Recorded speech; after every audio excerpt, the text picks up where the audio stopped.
Halo teman-teman, balik lagi bersama aku dan Bekti dan kali ini aku akan membuat video reaction dari video yang berjudul Perbedaan Tionghoa Indonesia dan Chinese Malaysia. Nah, video ini dibuat oleh salah satu YouTuber Indonesia yaitu yang bernama Ismail Fahmi. Bagi teman-teman yang sudah menonton, teman-teman bisa skip video ini dan langsung ke reaksiku di menit ini. Tapi bagi teman-teman yang belum menontonnya, mari kita sama-sama kita tonton video ini dalam hitungan 3, 2, 1, mulai.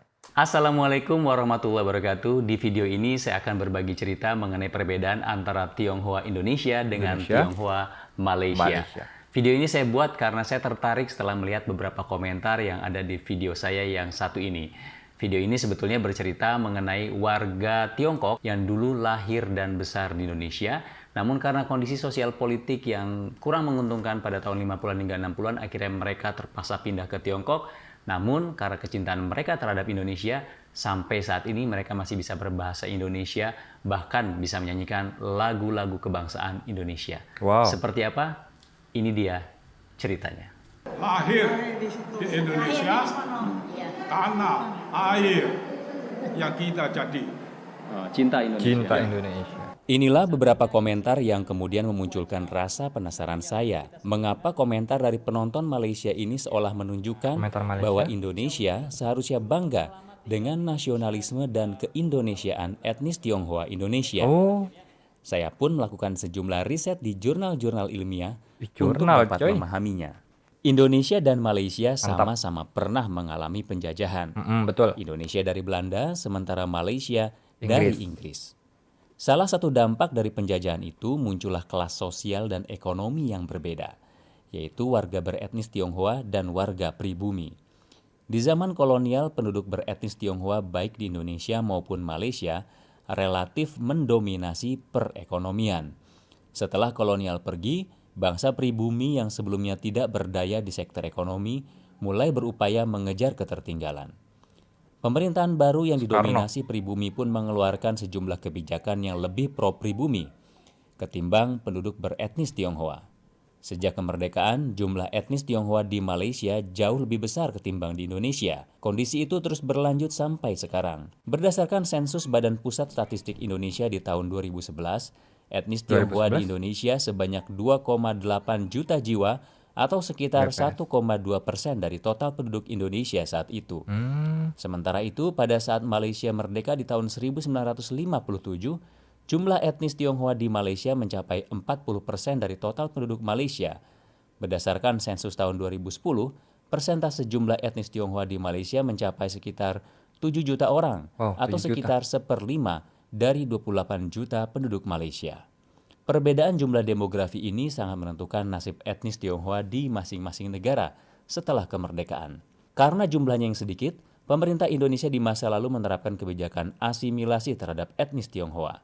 Intinya, pemerintahan Indonesia di masa lalu fokus untuk memastikan bahwa etnis Tionghoa dapat melebur dengan penduduk pribumi.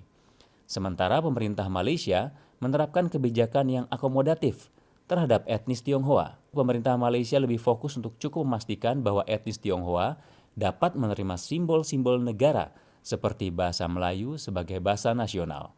Pada saat bersamaan, etnis Tionghoa tetap dapat memelihara identitas dan budaya mereka. Pada tahun 1960-an, pemerintah Indonesia meminta etnis Tionghoa untuk menggunakan bahasa Indonesia, di antaranya dalam penamaan toko-toko yang sebelumnya beraksara Mandarin. Pemerintah juga melarang penerbitan surat kabar berbahasa Mandarin. Hanya satu yang tersisa, yaitu Indonesia Ribao, yang didukung kalangan militer. Walaupun sebenarnya, koran ini hanya terdiri dari 8 halaman. 4 halaman diantaranya saja yang berbahasa Mandarin.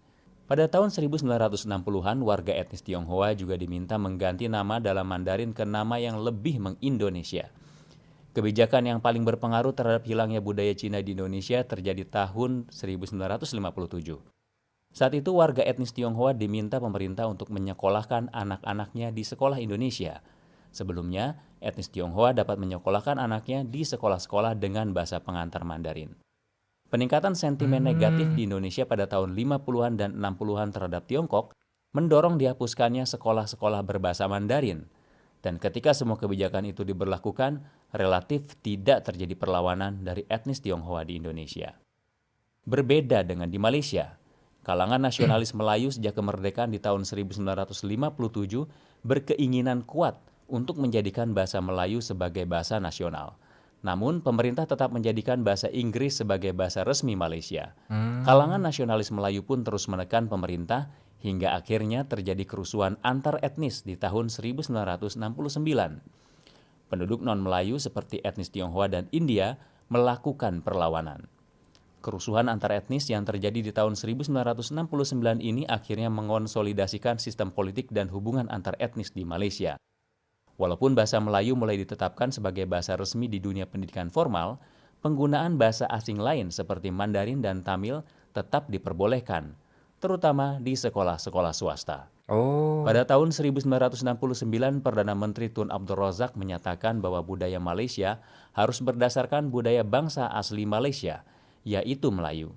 Pada Kongres Kebudayaan Nasional pertama di tahun 1971, sebuah resolusi dikeluarkan yang intinya menyatakan bahwa budaya Malaysia harus berdasarkan budaya lokal, yaitu budaya Melayu.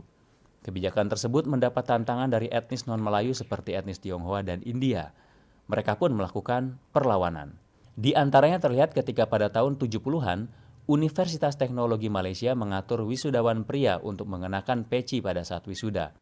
Etnis Tionghoa Malaysia menolak untuk mengikuti aturan tersebut dan akhirnya kebijakan tersebut pun dibatalkan. Menyadari akan kekuatan politik dan ekonomi etnis Tionghoa, Anwar Ibrahim saat menjabat Menteri Budaya, Pemuda, dan Olahraga membuka dialog dengan asosiasi-asosiasi etnis Tionghoa dan menyatakan bahwa pemerintah Malaysia tidak bermaksud untuk mengasimilasikan atau meleburkan etnis Tionghoa ke penduduk Melayu. Asosiasi-asosiasi Tionghoa Malaysia pun mengajukan usulan agar budaya Malaysia berdasarkan multiras ketimbang berdasarkan ras tunggal. Jadi setelah kita melihat video yang tadi, sebetulnya apa yang terjadi di Malaysia dengan apa yang terjadi di Indonesia terhadap etnis Tionghoa menjadi berbeda karena memang sejarah yang pernah ada di masa lalu. Intinya adalah karena jumlah etnis Tionghoa yang ada di Malaysia lebih banyak dibandingkan jumlah etnis Tionghoa yang ada di Indonesia, maka akhirnya etnis Tionghoa yang ada di Malaysia lebih mudah mempengaruhi kebijakan-kebijakan pemerintah terhadap mereka.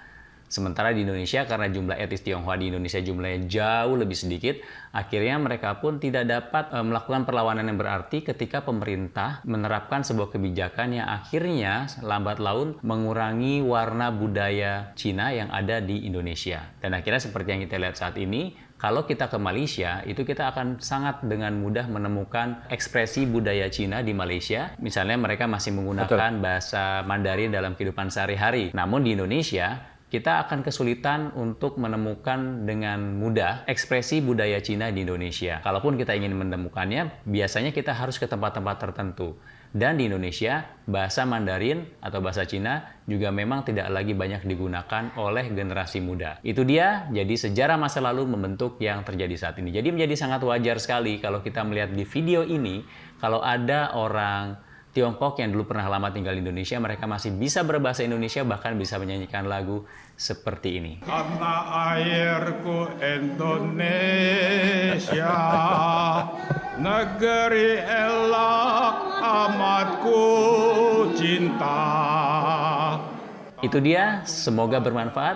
Ismail Fahmi, Bagi Cerita. Yang ku puja sepanjang masa.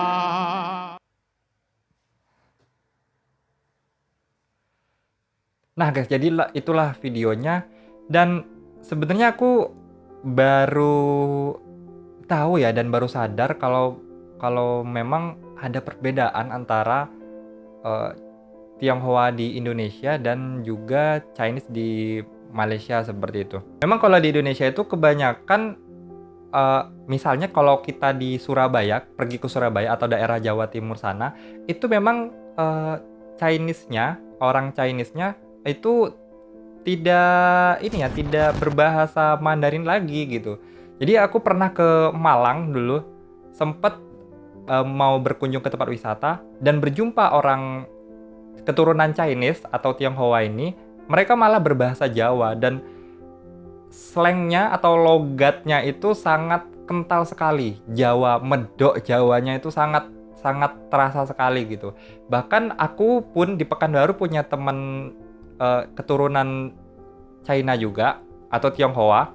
Nah, itu dia bisa sedikit-sedikit bahasa Mandarin. Tapi ketika nonton film Mandarin, berbahasa Mandarin, dia bingung dan dia mesti pakai translate subtitle bahasa Indonesia seperti itu. Dan meskipun ketika dia ngomong bahasa Indonesia, cara dia ngomong bahasa Indonesianya masih ada agak ke Chinese-Chinesean gitu, seperti itu masih ada. Tapi kalau di Pekanbaru sendiri, aku menemukan ketika aku berjumpa dengan orang Chinese atau keturunan Chinese, mereka misalnya sedang berdagang atau berjualan, itu kadang masih ada sih ketika dia ngobrol dengan ibunya atau bapaknya, itu masih ada bahasa Mandarinnya gitu. Jadi ya kalau di sini sih masih ada. Tapi mungkin kalau di daerah Jawa sana mungkin memang agak susah, mungkin sudah sangat sedikit ya. Atau mungkin yang muda-mudanya mungkin ya yang tidak berbahasa Mandarin seperti itu. Tapi ketika aku student exchange di Malaysia, aku berjumpa dengan 2 orang teman yang Chinese itu. Mereka masih bisa berbahasa Melayu, mereka bisa bahasa Melayu gitu. Meskipun agak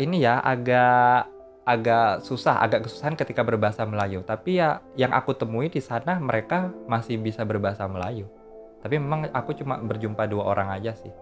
Jadi aku pas ke Malaysia belum berjumpa orang Chinese yang tidak bisa berbahasa Melayu gitu. So itulah teman-teman video reaction aku pada kali ini. Semoga bermanfaat dan memberi sedikit pengetahuan kepada teman-teman yang menonton video ini. Jangan lupa bagi teman-teman untuk like, subscribe, serta komen video aku ini. Dan silahkan berbagi pengalaman di kolom komentar jika teman-teman ada pengalaman lainnya atau pendapat lainnya. Oke, aku Ren Bekti, bye.